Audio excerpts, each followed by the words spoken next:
सिंचन घोटाळ्याचे सूत्रधार अजित पवार होते आणि त्या प्रकरणी त्यांना त्यावेळेस राजीनामाही द्यावा लागला होता आणि त्यांची चौकशी लावण्याचा प्रयत्न झाला म्हणून त्यावेळेस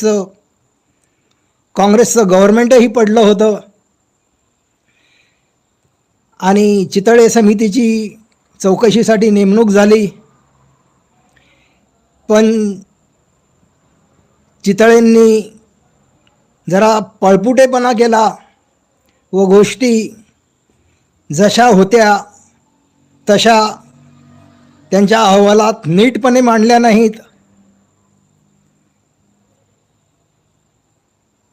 आणि त्यामुळे सरकारला एक संधी मिळाली आणि त्यांनी चितळे समितीने ज्या गोष्टी मांडल्या होत्या त्यासुद्धा लपवून ठेवल्या आणि अजित पवारांना क्लीन चिट देण्याचं काम देवेंद्र फडणवीसांनी केलं आणि या सिंचन घोटाळ्याला पाठीशी घालण्याचं दुसरं काम नरेंद्र मोदींनी केलं. आता isakal.com आहे देशातील नंबर 1 ची मराठी न्यूज वेबसाईट. प्रत्येक अपडेटसाठी isakal.com ला नक्की भेट द्या. सिंचन घोटाळ्याचे सूत्रधार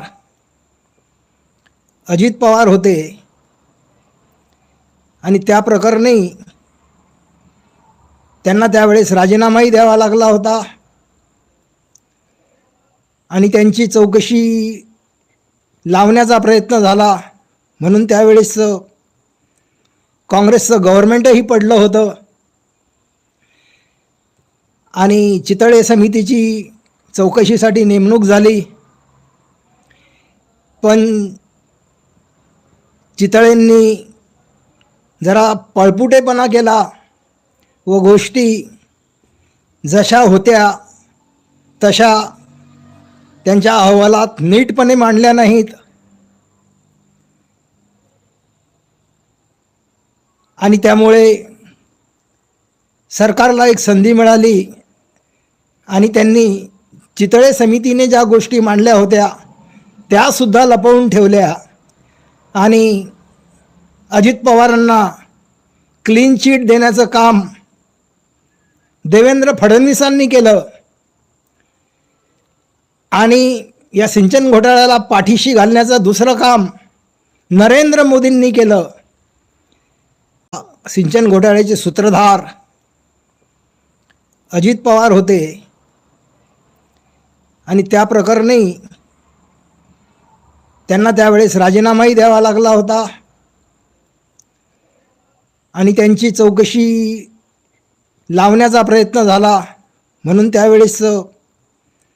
काँग्रेसचं गव्हर्नमेंटही पडलं होतं आणि चितळे समितीची चौकशीसाठी नेमणूक झाली, पण चितळेंनी जरा पळपुटेपणा केला व गोष्टी जशा होत्या तशा त्यांच्या अहवालात नीटपणे मांडल्या नाहीत आणि त्यामुळे सरकारला एक संधी मिळाली आणि त्यांनी चितळे समितीने ज्या गोष्टी मांडल्या होत्या त्यासुद्धा लपवून ठेवल्या आणि अजित पवारांना क्लीन चिट देण्याचं काम देवेंद्र फडणवीसांनी केलं आणि या सिंचन घोटाळ्याला पाठीशी घालण्याचं दुसरं काम नरेंद्र मोदींनी केलं. महाराष्ट्रातील सर्व बातम्यांचे विश्वासार्ह व्यासपीठ सकाळच्या सर्व सोशल मीडिया प्लॅटफॉर्मला लाईक, फॉलो आणि सबस्क्राईब करा. तसंच सर्व नोटिफिकेशनसाठी बेल आयकॉन प्रेस करायला विसरू नका.